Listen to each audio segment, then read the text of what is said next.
আমরা স্যার আমরা এই রমজান থেকে যারা আসলে এই তাকওয়া বুঝছে না বা তাকওয়া অর্জন করতে পারছে না, তাদের ব্যাপারে আপনি কি বলবেন, যে কিভাবে আসলে তারা এই তাকওয়া অর্জন করতে পারে?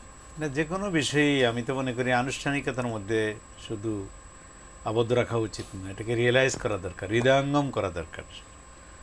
এবং এই জন্য এহতেসাব শব্দটা বলেছে হাদিসে, নিজের বিচার নিজে করা, আত্মপর্যালোচনা করা, আত্মবিচার করা।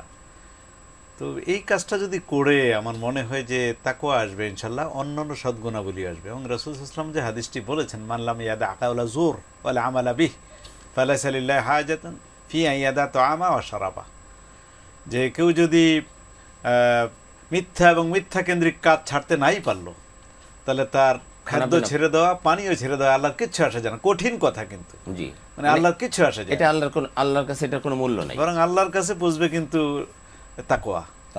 এবং আরেক আয়াতে আছে কিন্তু যে লা ইয়ানালুল্লাহু লুহুমুহা ওয়ালা দিমাউহা ওয়ালাকিন ইয়ানালুহু তাকওয়া মিনকুম, আল্লাহ কোরবানির গোশতের রক্ত চান না, গোশত আল্লাহর কাছে পৌঁছে না, পৌঁছে কিন্তু তাকওয়া। বিদে ফাইনালি তাকওয়াটাই মূল জিনিস।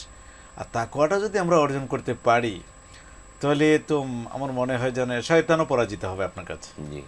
এবং আমাদের সমাজে দেখেন, এই যে একটা ব্যাপার বলতেই হয়, মাগুর আর ওই বাচ্চাটা মনে মারা গেছে আসিয়া করে, মানে আমাদের লজ্জা লাগে বিদেশিদের কাছে মুখ দেখাইতে। রাইট। মানে পশু কোরবানি করি ঠিকই, কিন্তু পাশবিকতা কি কোরবানি করতে পেরেছি? নিজের ভিতরে যে পাশবিকতা আছে, জি। এই জন্য তাকওয়াটা খুব দরকার।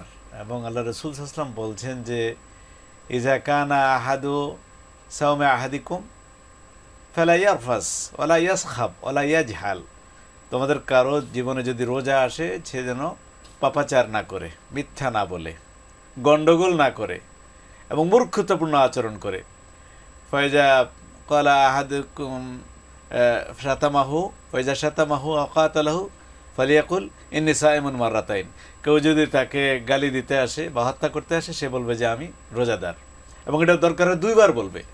তার মানে রোজা কি শিখায় দেখেন, যে যে কোনো অপরাধের ব্যাপারে ধৈর্য, সহমর্মিতা। আরেক জায়গাতে বলেছে হাজার শাহরুস সাবর শাহরুল মাওয়াসা, এটা হলো ধৈর্যের মাস, এটা হলো সহমর্মিতার মাস।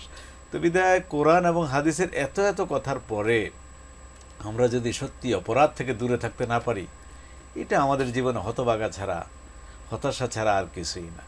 কিন্তু আমাদেরকে ফাইনালি মানে সফলতার জন্যে, একটা সুন্দর সমাজের জন্যে, পরকালে আযাব থেকে মুক্তির জন্যে তাকওয়া অর্জন এবং সামাজিক অপরাধ থেকে বিরত থাকার কোনো বিকল্প নেই। তাকওয়া তো আসলে ওয়াকায়াতুন, মানে বেঁচে থাকা, পাপ থেকে বেঁচে থাকা। জি জি। তো আমরা আসলে এটাই, পাপ থেকে বেঁচে থাকাটাই ক্ষুধাভীতি। এই জন্য মানুষ বলে তাকওয়া মানে হলো ক্ষুধাভীতি।